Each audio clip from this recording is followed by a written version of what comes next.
What is up, bros? Me, Josh here, and in today's video, we're going over the brand new premium cruiser that's about to hit World of Warships, the Admiral Graf Spee. Now, this is the third premium cruiser to hit the German line. This is the first one at Tier 6. It joins the ranks of the Emden and the Prinz Eugen. Like I said, it's the first one to hit Tier 6, so it's a pretty good middle-of-the-road tier, but it's a really healthy tier for cruisers. If you look at the rest of the cruisers in tier, I'm got the Alba, the Cleveland, the Buddy, the Molotov, the Nuremberg, and the Leander. So it's a pretty healthy tier for cruisers. Now, this is a bit of a different cruiser. This is a real battle cruiser. If you can see these big guns right here, imagine the Scharnhorst with one less gun. That's kind of what we're looking at right here, artillery-wise. And we'll get into that in a little second. So, a bit of an interesting cruiser. It's not quite like the rest. This thing's going to absolutely punish other cruisers. But remember, it still is a cruiser. Survivability-wise, it's rocking 39,400, which is by far the highest health pool at any Tier 6 cruiser. It's a bit more armored, with up to 170 millimeters. We got a bit of a citadel protection right there, so that's kind of nice. Remember though, it's still a cruiser and it can easily get citadeled even front on. The front isn't that strong. I was playing against a Dunker earlier and he was kind of just shredding me up, but pretty solid cruiser, a bit kind of more robust, and maybe will let you survive a little bit against some battleships or against some other cruisers, maybe shooting AP, but a bit more into that later. Main armament. This is kind of its special thing. Now, the Graf Spee was known as being a raider, and it was then scuttled down in Argentina, but it has some really solid guns. Now, it has two sets of 283 millimeters, which are the highest, the biggest shells out of any Tier 6 cruiser. So, what does that mean? It's going to hit really, really hard, even on broadside battleships. So, AP is going to be your friend. In the game I'll be showing it, all I did was shoot AP the entire time. I didn't even shoot HE, and you can really start chunking off some really, really big salvos against even battleships, especially other cruisers. You can definitely punish them. So 283 millimeters, basically Scharnhorst guns, only two of them, so two sets of three. Longer reloads though, bigger shells, slower reload, which is the same thing we saw on the Karav on the Russian line. It had bigger shells, but it had slower reloads. So a bit of an interesting trade there. You're going to hit harder, but it's fewer and far between. So this is why it's kind of the first, I guess, real battle cruiser that's kind of hit World of Warships. A range of 16 kilometers, which is all right for Tier 6 right now. Tier 6, I think, is getting a little punished by matchmaking, and it will up tier a little bit. We played a game against a Tier 7, Tier 8, and it still did fine, but you just have to be a little cautious because you are a cruiser. One thing that is kind of nice about this is you do kind of battleship damage against cruisers, but you are a cruiser slot. It's kind of different than a Scharnhorst. You're kind of, I guess, a bigger cruiser in a sense, but you take up a battleship slot. So this is kind of nice. You still are a cruiser, and you can kind of slip into that and be a good support ship, especially hitting other cruisers really hard. You're going to do really well against cruisers. I was doing really well even against destroyers because you're a German ship and you will have sonar, assuming you take that, and you can really punish them. So secondary armament. It's a cruiser, so kind of lackluster. You can get it up to about 5 kilometers with a AFT on a captain. So you're sitting about 4.2 kilometers they engage. That's kind of nice for a cruiser. Germans are kind of known for having nice secondaries on the ship. And all in all, the main battery is kind of the showstopper. The main battery dispersion, 170 meters, so it's all right. But that 20-second reload, you got to be really careful. So maybe angle in a way you have plenty of time to kind of angle in for your shot, and then kind of bail out again. So only two sets of three. So one in the front and one in the back. And one of the stars of the show, or actually it's torpedoes. If you ever looked at a German ship that is currently in the game right now it might get a little change with the destroyers coming up soon. If you ever looked at a German ship, you knew if it had torpedoes, it had 6-kilometer torpedoes. This is the first one with 8-kilometer torpedoes, which is really, really nice. These things are super effective. Not only are they 8 kilometers, which is a very prime distance, they are really, really fast at 65 knots. And they do a decent amount of damage at 13,700 each with a 90-second reload. So one on each side. The reason that these things are also awesome is because of this torpedo angle. You can torpedo almost everywhere except right in the front and right in the back. So these will rotate one on each side, and they are super, super deadly. I was able to do a lot of damage with these torpedoes, and they are a really, really good weapon. Just maybe using the armor a little bit and kind of angling it at the right angle, and kind of putting some pressure on a battleship, because there's not much you can do, because you can almost torpedo going straight. Not quite, but just at a slight angle, which is really, really nice. AA is all right for Tier 6. You know, it's definitely not a Cleveland, but the AA was decent. I was shooting down planes when I needed to. You have the AA ability if you want to take it. So you're not going to be shooting down a million planes. I don't think you'll be getting any clear skies with the Admiral Graf Spee, but you will definitely shoot down a couple planes, especially spotter planes. You know, using the torpedoes, you want to shoot down any planes that are going to spot them. So any chance you can shoot down an extra plane is definitely nice. So the AA was okay. You can start hitting stuff at 4.5, so you're going to get right up to that 5 kilometer, again, a little over with AFT if you do run it. Maneuverability, 28.5 knots, 8.2 second rudder shift, and turning radius of 680 meters, and detectability of 12.7. So not bad. I think I got it down to about 11.2 with a 15-point captain, and was able to kind of do it. So I kind of showed these stats with that.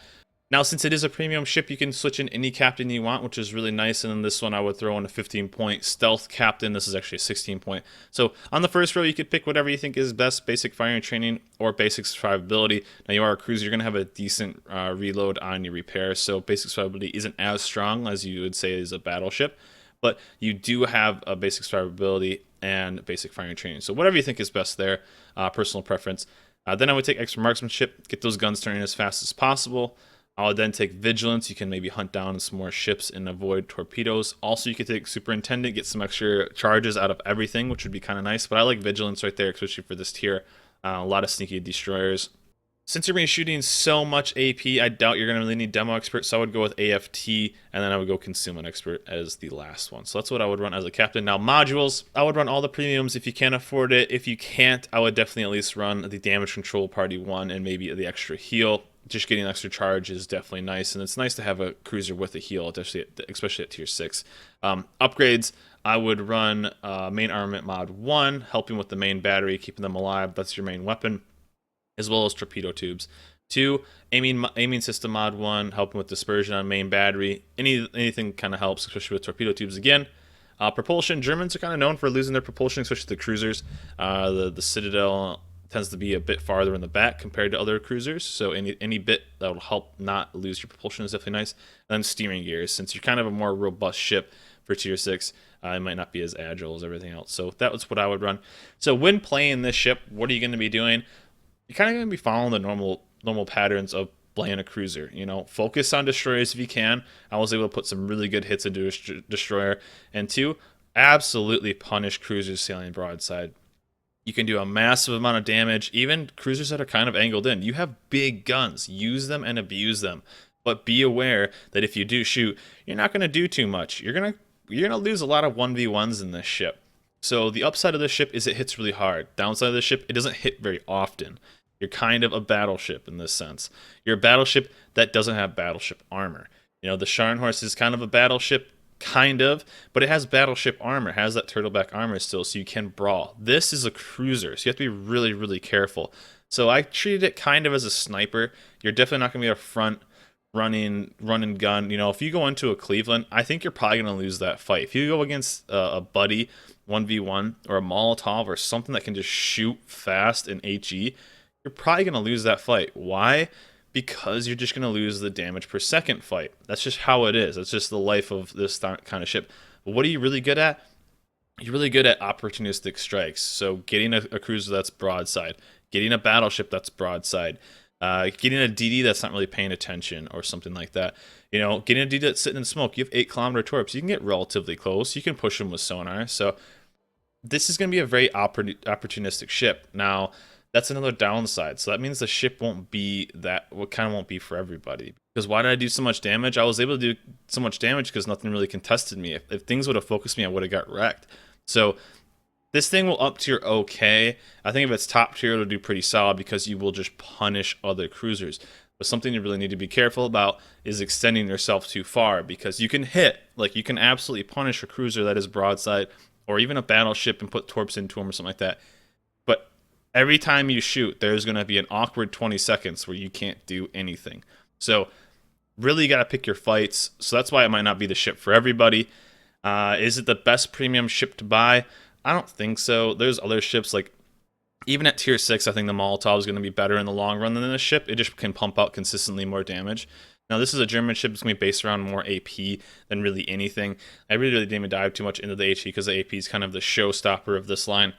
But what are you going to do? It's going to be a fun, unique ship. I do like that they're kind of adding this in. I was kind of a late accept her into the Scharnhorst, which I absolutely love now. So maybe the Graf Spee will be the kind of the same thing. Right now, I feel like it doesn't really do anything better consistently. You know, the thing it's going to do is it's going to absolutely obliterate things sailing broadside. How many times are things going to do that? Probably enough, but really I don't think it's going to be as consistent as, let's say, a Badyani going and just absolutely lighting everything on fire, consistently pumping out good damage. If things are angling at you and things are focusing you and stuff like that, you're not going to be able to pump out as much damage as you would in, let's say, any other cruiser at this tier. Maybe the Leander because it has AP only. But advantages, you have some armor, you have some health to play with, you have some really good torpedoes, the second longest at tier 6, so that's pretty nice. You have some other things like the sonar and the heal, which is definitely going to help you out. Main thing is you have your health pool, so if you do mess up and get caught, you can kind of repair a little bit and you have a little bit more than everything else. The downside is that long reload and some mediocre dispersion. But just keep shooting, you'll pump out damage. Is this going to be the ship for everybody? Probably not. Is it a fun ship? I had fun in it. I'll play it some more later and kind of, see if it kind of grows on me a little bit more. Right now, though, I think it does one thing really good, and that's catching people off guard because they're just not going to expect it. So you kind of have to treat it like the Krav, as I said earlier. Whenever you do hit, make sure it's a good one. If not, it's going to be wasted. You're going to be awkwardly sitting there. So hope you guys enjoyed this review. The Graf Spee is going to be coming soon, I believe. And it's another unique ship, which I like that they're adding a unique style. This is a real battle cruiser, so that's pretty cool. Go out there, hit some citadels, pump out some damage. AP life is the best life, apparently, when you're playing this ship, because you can absolutely pump out some damage. So enjoy the long torps on the German as well. But guys, hope you guys liked this video. Remember to like and subscribe, and I'll catch you guys next time.